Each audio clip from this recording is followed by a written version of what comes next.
America that are clear hierarchies. They have strict allegiances and cultural ties to each other, and they form as such, and they experience all the harms we talk about. Gangs in America are an example of a hierarchical structure. They do a bunch of organized crime, drug crime, and things like that. And in the process, they are a strict hierarchy where they're all like allegiant to each other and allegiant to the leader of the gang. Things like the mafia do currently empirically exist, but also historically exist and were far stronger. And those are examples of hierarchical structures. It would be odd to say that they would be doing things that are bad for crime and bad for their criminal enterprise. They do things that are in their interest, and we suggest that we prefer a world where they do things that are not in the criminal organization's interest, and I think that's clear. Firstly, on inter-gang conflict, because I think that's where we most clearly win and where the majority of violence that comes from gangs and organised crime existing actually comes from, and then talking about the sizes of organisations and then prosecution. Firstly, in terms of infighting. The response, what they say on in their side about franchise infighting is that you're fighting for resources within the franchise, so you start fighting each other. This makes no sense. Why would a franchise someone that is like in the same area and want them to infight? That doesn't make sense because obviously that undermines the amount of profit that they get. Notably, the person in charge gets the same amount of money from each side, so they wouldn't want this kind of infighting to occur. It seems like a waste of their own resources and bullets to spend them shooting at each other. That doesn't make sense. Next thing they say is that you want to punish someone if they're disloyal, but obviously this exists spectrally with someone who could be disloyal and is within a hierarchical system. This isn't something that was meaningfully distinct.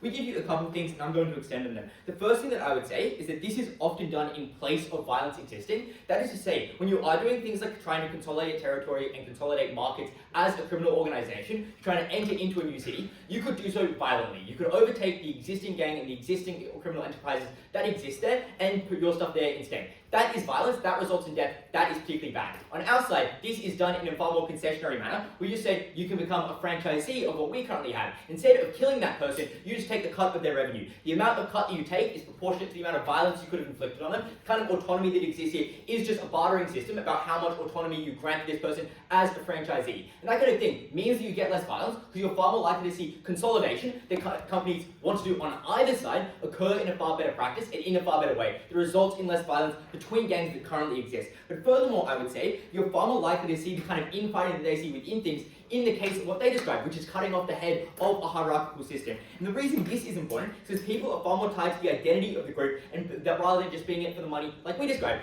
Like what they say in terms of this makes no sense, and I'll get onto it later, is just to say that you're far more likely to continue fighting because you want to lead the thing that you're quite culturally tied to. Like you're tied to the existence of the mafia, to the people who you know around you, and you want to be the one to lead that. So you're likely to result in significant infighting, which is a bunch of violence. Furthermore, people want to rise up in the hierarchy further. When the top person dies, it's not like they just give up and go, oh, whoop-de-doo, guess I'm out of organized crime. No, they want to be the next person in charge that inflicts the kind of violence and leads the group like was led before. And that means they fight for it and they fight far harder. Furthermore, it's harder and are willing to switch to a new group because you have that kind of allegiance, because your family has that kind of allegiance, because the people who are your friends have that kind of allegiance to the group's existence, so you can't just switch to a different group. But on our side, you're far more likely to see someone who is part of a franchisee. Instead of engaging in infighting, they're fine to just become a franchisee of a different place, which means that it is likely that you see the kind of success that we talk about, where you see less within gangs themselves. This explains why on their side, you're more likely to see violence both within the organised crime institutions, when you, if they're true, and you do actually meaningfully prosecute the head of these groups, but furthermore, you see more violence between these conflicts because it's more likely to exist.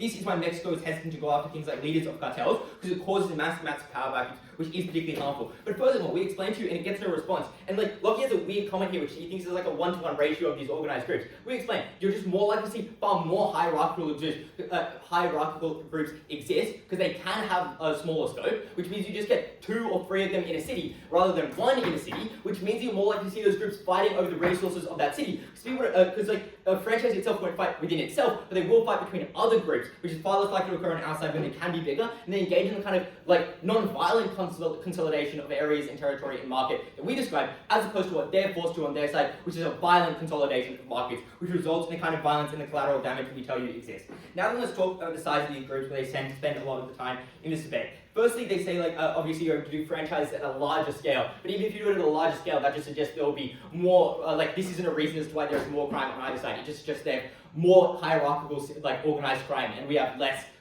number of groups, but the same amount of people doing crime in the end. Furthermore, they say that you're more likely to start them up more. This is massively contradictory to the setup. They're like, oh, you just hand it out to anyone, you'll start as many franchises, anyone who wants to be a franchise, oh, what do you do, here's some money, start a franchise. But then in the setup, they're like, you're going to be very judicious about who you put into one, pick one, you can't just pick both. We would say it's likely that they're going to be so it's unclear, they need to meaningfully pick which one. But again, I would say this is a short-term claim. This is just like your ability to start crime. But obviously, humanity and wanting to do crime and drug crime exists for a particularly long time. So even if hierarchies maybe take a while to set up, obviously that exists for like the 5 years where it takes one to start, but the other could have started on their side. So this is a meaningful, like not a meaningful difference in the long, in the span of this debate, in the sense that at some point in history, there would be enough coverage of hierarchical crime that you would just have more groups, and those groups, as we said, would engage in more violence with each other.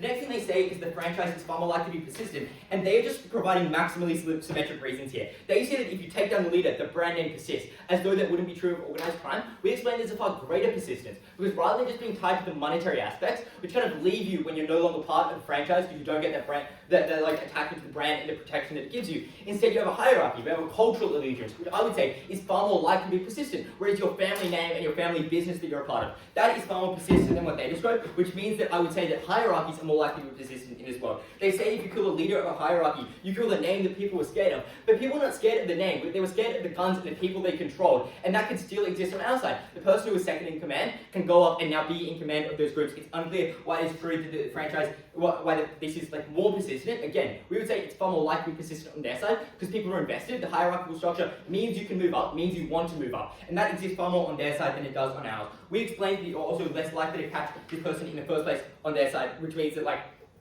that changes that. Now then, let's talk about prosecution and how successful that is on their side. So I think this is where we clearly win this debate. Because the thing that they're saying is obviously if you catch the leader, there's more likely to persist on our side. We explain you are either way, you are unlikely to catch the leader on their side, you are more likely to catch it on our side. But additionally, even if you believe then that foot soldiers are the ones who are doing the most crime, we explain you're more likely to be able to catch those people, and when you do catch those people and they end up in jail, you're more likely to be able to successfully prosecute them. We explain this quite clearly, and it gets unresponded to. We explain to you that you're less likely to see massive amounts of corruption exist for the reason that you're less invested in that particular franchise being successful. You are okay to cut off the limbs, yes, maybe this is like the Hydra and you're willing to cut off that head, but that means that you get the head and there is no longer crime occurring in that region that otherwise would be occurring. You cut off people who are willing to enter into crime. And there's a finite number of people who are willing to enter into organized crime and take on this risk. And for the reason that we identified to you, that you receive less protection, that is less successful and you're more likely to be prosecuted, the way up that people are making is that they're less likely to enter into crime. Both we explained it is less profitable to enter into crime, so you're paying more money to the higher-ups on our side, which means that you get less money from it, but it is also far more risky because you're more likely to be successfully prosecuted because you don't receive that same kind of legal protection on their side that you would when you're part of a hierarchical system, both because there is allegiance to the top down, but also from the bottom up, in terms of the fact that you are both less likely to snitch if you're a foot soldier on the leader, but also the leader cares deeply about you because there is this cultural allegiance to each other, which means you're more likely to see the corruption that exists that we described, and furthermore, it just changes the nature of prosecution. You're able to tie these people, and you're able to, build up the chain because people are more willing to rat out each other when they're doing crime. And they say that foot soldiers don't know each other. Still exist. They describe foot soldiers as doing bad things. We stop those people. Those reasons try to unimaginative. Obviously, there is some crime now. There would be far more crime in a world in which small franchises compete with each other to get the favour of the big organising body. This might be more efficient because it's crime by survival of the fittest and the best franchise survives. But this is a world in which innocent civilians get killed in the crossfire between those franchises who are competing to get resources. This is a world that is fundamentally more violent and more dangerous. Firstly, on prosecuting. Secondly, on conflict. Firstly, then, on prosecuting, they say it's harder to prosecute hierarchies because they're loyal. I'm going to explain firstly why you're less likely to be loyal, and secondly why we're more likely to have evidence on our side. Firstly, on loyalty. They say people in a hierarchy are really loyal to the person at the top, but this is unlikely because firstly, in a hierarchy you're competing to rise up the ranks as per their analysis, which means that you try to expose or undermine your competitors in order to get higher up the ranks, and because all of the resources and money and everything is concentrated in the top, there's far more of an incentive to try and rise up that hierarchy in a far more vicious and far more violent way, which means you're in fact not loyal at all. This is obviously far more important to you than your cultural ties. Secondly, you feel far more easily betrayed, and this is even if it is about cultural and family ties. That means that when you get betrayed by the big guy, that you take that far more personally, and you're far more willing to betray them and back them out to the police. And betrayals probably happen quite often because you get undercut, you get replaced, you get overlooked. These are brutal organisations that are super competitive. I think people feel betrayed all the time by their organisation, and if their only tie is one of cultural or family ties, that means they're incredibly likely to feel hurt and betray their organisation to the police. But secondly, I would then explain that you're very unlikely. Secondly, then I would explain that it is in fact very unlikely that franchises would be likely to betray the leaders or betray the big gang. The only reason they give here is that you have, like, they say like the only connection you have is a financial one. That's really weak, therefore you'd be likely to betray them. But obviously this works against them, because that explains why it's such a strong, I guess, incentive, because you rely economically on that mother gang to keep on supplying you with money and guns and supplies. So you would never be a rational decision to betray that overall gang to the police and give them up. It's always going to be the economic decision to continue to stay loyal, because you don't get anything economically out of giving them up to the police. You expose yourself to the risk of being prosecuted yourself. You lose all the financial support you have from the big gang. So that explains why the financial incentive proves that franchises will always remain loyal to the overall gang. But secondly, you're terrified of the big gang cracking down on you, and they're likely to be incredibly brutal. They say it's symmetric, but it's not, because we explained to you in setup, you have even more need to control the small franchises, and you're even more afraid of them, which means you're likely to crack down incredibly brutally to make an example of any franchise who goes against you. Comparatively, for all the reasons in they say, in a pyramid you have more, I guess, trust. But secondly, and more importantly, if you betray the leader in a pyramid, you are one person who can escape. You can leave everything behind, you can go into witness protection, you can hide from the gang. You cannot hide a whole franchise from the gang. Like, they will crack down on the franchise, they will crack down on all of your friends, which means that franchise would get wiped off the earth, and you would never ever make that decision. But it was far easier to escape as an individual person. But thirdly, even if an individual franchise did somehow try to give up the big gang, they would just be cut off and replaced. They themselves say that you can just cut off any franchise that you want, they're not that important. That is obviously what would happen. The gang would just separate themselves from the franchise, leave them to be totally responsible, and completely detach themselves. You would never be able to connect with the leader. Secondly then, let's talk about evidence, because even if you are more likely to perhaps get someone betraying the organisation on our side, which I think is unlikely, you just have no evidence on their side. Because when you have a pyramid and someone betrays a pyramid, that person has access to far more evidence on the leader, and they can expose the whole organised crime network, which gives you the evidence you need to take them down. And evidence is crucial in these cases because these organised crimes have so many resources to go against the prosecution. The comparative is that the paper trail that they point to from franchises is just negligible, because you're not paying them to do a specific crime, you're giving them money kind of generally. That's really easy to explain away and incredibly difficult for a prosecutor to connect that to the actual on-the-ground violent crimes that franchise have been doing, which means that it's very difficult to make the connection between the franchise and the leader who's making all the decisions. It's very difficult to actually trace it back to the person at the top. Comparatively, in a hierarchy, you directly order the people underneath you to do a specific crime, which means it's very easy to chase that up the chain of command and target the people at the top of the chain of command. That means the way at the end of this question is that you only need to believe that we get at least one person to rat for an entire pyramid to go down. And this has happened historically. Don't listen to their status quo rhetoric. Obviously, there are some big pyramids that exist now. Crime is always profitable. I think there would be so many more franchises and so many more gangs in their world because it's so much more difficult to prosecute them. The last thing they say is that if the leader gets replaced in a hierarchical structure, you can still just, I guess, have someone else fill it in. But it's not, because in a hierarchical structure, the leader consolidates all the information and all the resources and all the power and all the connections into themselves. So if they give that up to anyone else, they could be replaced and overthrown and they would probably die. That means that if they get taken out, then all of that resources, all of those connections are lost and the gang crumbles and falls apart. The same consolidation of resources does not exist in a franchise structure. It is far more spread out, which means that when you take out the top, it's so much more difficult to take out the whole organisation. The groups you've got like 5 different groups who all have enough resources to operate fully autonomously and could take over and become the dominant franchise. So you can never eliminate organised crime in their world. There is far more of it. That was the biggest harm and that was the first way they lost the debate. Secondly then, let's talk about inter-gang conflict, because we explained, they say you have more inter-gang conflict because franchises, I guess, work together. But we explained that franchises are actually in very intense competition with each other. They say, no, the leaders are going to stop this. They don't want their resources to be wasted. But how would they do this? Because they have to let franchises operate with some level of autonomy. But secondly, I think probably they don't care. I think they let survival of the fittest happen, such that the most violent and the most effective franchise is able to sort of beat the rest and, I don't know, become the dominant franchise.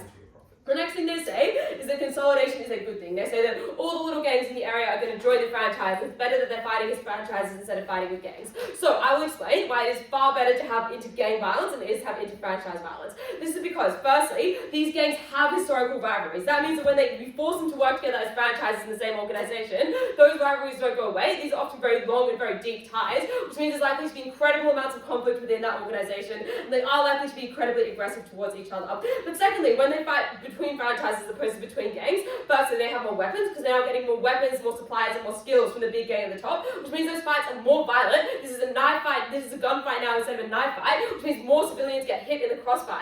But secondly, small gangs probably often die out on their own because often they're founded by people who are kind of younger, they kind of get older and move on with their lives and they get jobs, I guess. But the problem is that now they enter into this franchise contract with a bigger gang, which locks them into a life of organised crime that they can't leave. So those gang rivalries would have fizzled out, but now that they're locked into being competing franchises with each other, that rivalry is likely to persist. And that explains to you why we trap far more people in the crime. They say that this is a tension in our case, because I guess they say, because we say that franchises keep control over gangs, but also that they let a lot of people join. Obviously these things are both true. They try to encourage as many members to join as possible, and when they have joined, they make sure they have a lot of control over what you do and all those sorts of things. So that explains to you then that the gangs are likely to stick around for far longer on our side, which means that you get far more intense rivalry between franchises, and that's the most direct way in which we harm innocent civilians. The last claim that they make on the scale of crime is the scale of crime is smaller because it becomes less profitable to do crime, and you can't rise up the ranks. But firstly, 75% of this point is symmetrical, so you just shouldn't listen to it. Obviously, you can want to rise up the ranks on both worlds. There's no difference there. But secondly, the cost of, paying the franchise fees, while that does cut into your profit margin somewhat, it's probably outweighed by all the connections and resources and guns that you get from, the bigger, from the overall game, so still it's quite profitable to be a franchise. But thirdly, and most crucially, I think that franchises often just get stuck in really awful contracts, because these franchises are people who are probably run by younger and less experienced people in the organised crime network, and they probably make deals and contracts with the big gang that are quite bad for them, and that lock them into business or lock them into really unfavourable conditions for a really long time in a way that means they can't just leave crime and they can't just stop doing it. There is no way for them to protect themselves from these contracts, because this is an illegal negotiation. You can't take this to a lawyer and argue that they're being really unfair, which means you get stuck into doing the dirty work for this big organised crime group, probably for a really long time. You can't move on with your life and do something else, and you can't leave, because if you do, they're likely to crack down on you with the full force of that organised crime group. Very clear, a neg. Things like this, the comparative can become quite unclear, so I'll do my best to clarify it, and I think that's how we win the debate. So, I want to start the speech by making two very important observations. Observation number one. On both sides, generally, criminal organizations are structured in a spoke-to-wheel fashion, which is to say that there is a central hub of a central body that does the commands, and then satellite rank and file around it that do most of the crime. The problem of the opposition, I suppose, conceptually speaking, is that a lot of their case is centered around how the central body treats its rank and file. That's to say they will do horrible things to enforce the brand name. Unfortunately for them, this is not where the change of the debate occurs. What this debate is instead about is about the relationship of the rank and file back towards that central body. And that is two key differences. The first thing to say is that, as we explained, there is no direct promotional pathway. There is a direct promotional pathway for rank and file into the central body in the hierarchical model, because it's a pyramid you can climb up, compared to our world, where the central body and the satellite rank and file are always separate and sidewise. A good example of this is that you can't become the McDonald's CEO merely by being the franchise owner of a McDonald's restaurant. You would have to be a member of the McDonald's corporate organization. Number two, the relationship in our world is strictly economical. It's also economical in their world as well, but the additional factor is that the brand name in the hierarchical model is also one that is a source of identity and pride. And that's to say, for example, in our world, if you're a McDonald's franchise owner, you can just give that up. You don't have to be a McDonald's franchise owner for the rest of your life. You owe no special loyalty to McDonald's. That is not true for Italian Americans who are subscribed to the mafia. That's the family, that's their family. It's also not true of the cartels, who are viewed as a brotherhood. So there is always an additive sense of cultural loyalty in their world. And that's very important, because it clearly means that people are less loyal to central organization in our world, because there is less of a direct additive cultural factor, there's less of a direct promotional pathway, which means that it's easier for people to get resentment. And in fact, May concedes this when she says that often the problem is that the central criminal organization screws over its satellite rank and file with bad deals. Correct. That's why it builds a lot of resentment. Resentment creates turnover. And that's important because these people quickly give up their life of crime, but they still have knowledge of the handler from the central organization that they contacted to make the cash payments, which means more and more people quit crime, are less wedded and loyal to the organization, but still have that information and are still around for the police to catch them. You only need one, and we give you a wide array of people. We give you more entry points into the organization, which is how we're able to prosecute them much more effectively. So, with that out of the way, let's examine the series of responses that side negative attempt to give to this. The first thing they say at first is that, well, even if you infiltrate them and you turn them, they don't have valuable information to give up. That's obviously not true, because the satellite rank and file has to make the cash payment. They make the cash payment to a handler. The handler comes from the central organization. Obviously, some degree of centralization occurs, so that handler probably handles the money from various different rank and file groups. That's really important, because when the police infiltrates each and every one of those rank and file groups, they can spot the pattern, they put it up on the board, and they're like, oh, all of these lines go towards one handler. That's important. We give you more entry points into the organization. The reason why that's important is because all of their mechanisms about why it's easier to prosecute rely on the fact that there is a central organization in their law. But there's a central organization on either side, which means how the organization leadership is centered is not where the tipping point of debate occurs. It's about having entry points into it, and we give you far more entry points because there are more franchises rather than a narrow pyramid. So that's why it doesn't work. The next thing they say is, well, the loyalty argument doesn't work because you can always, you're disloyal in either world because you climb up the pyramid by betraying other people in your organization in the hierarchical model.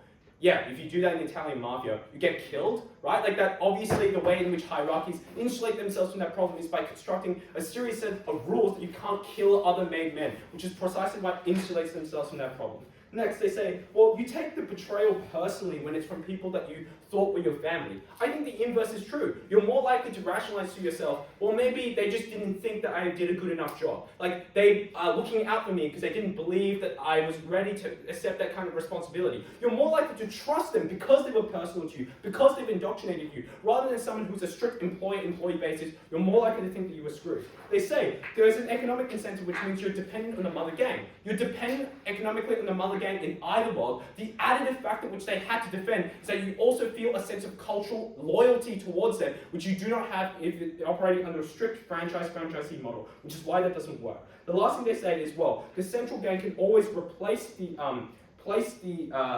franchise with another potential franchise. Yeah, potentially, but that just means there's more and more people who become aware of your operation. That's bad, because those people, especially people who no longer work with you, clearly don't have any reason to protect you. So once they get arrested, they're far more likely to weigh the fact that they are about to get a longer jail sentence and rat you out in other words, which is why that doesn't work. So what that establishes is quite clearly we're able to get far more information, and that means we're able to prosecute crime. But secondly, and this is important, we also explain why it is increasingly less likely that people join these organizations in the first place, or secondly, join these organizations with an intention to make a professional career out of it. And that's important, because even if you believe that this increases the startup or decreases the startup cost for people to join, people don't join thinking they're going to be a criminal forever, because they know there's no direct promotional opportunity for them. They join transiently. That's important, because when they get caught and the jig is up, they are not likely to make a decision based on whether or not ratting out will prevent any future opportunities and future lines of work, which means they're more likely to get that information. But secondly, it also means they're more likely to take the steps of rehabilitation because they have not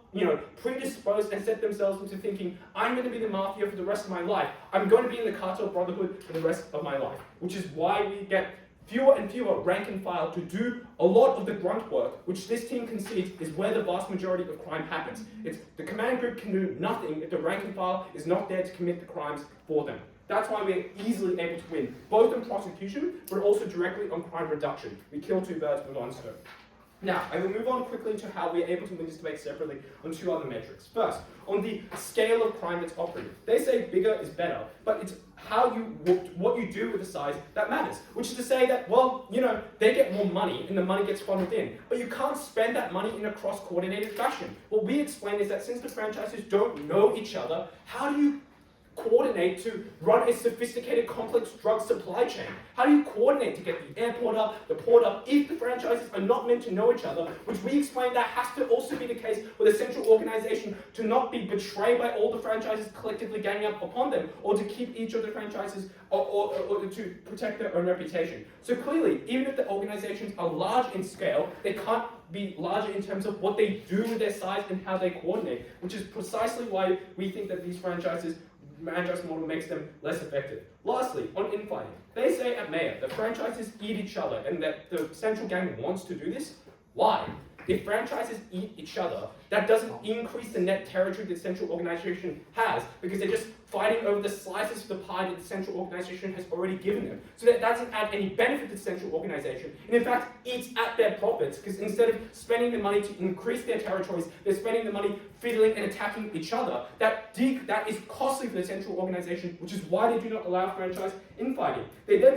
Also, the other thing is that this changes how central gangs recruit future gangs, which is that as opposed to just wiping them out because you need to protect the hierarchy, you instead absorb them peacefully without violence into your model as becoming another franchise, which is precisely why, if you believe gang violence is important, gang violence is not tolerated in the franchise model, and it goes down in our world. We are very, very proud of that.